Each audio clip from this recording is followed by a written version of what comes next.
सुबह सुबह मैं आपको दिखाता हूँ हमारे आश्रम के नज़ारा।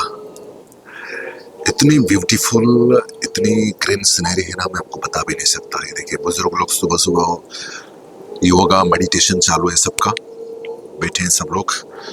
तो मैं आपको बताना चाहता हूँ कि सुबह सुबह हर किसी को जल्दी उठना चाहिए। 5 बजे हमारे बुजुर्ग लोग उठ जाते हैं। 5:30 बजे उनकी एक्सरसाइज शुरू होता है, योगा मेडिटेशन। फिर 8 बजे नाश्ता होता है।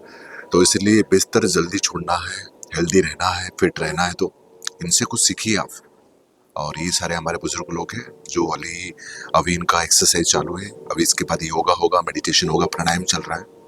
तो बाद में फिर नाश्ता करेंगे, फिर टहलेंगे, फिर बुक्स पढ़ना, सारे दिन भर के सारे ऐसे सब एक्टिविटी रहता है।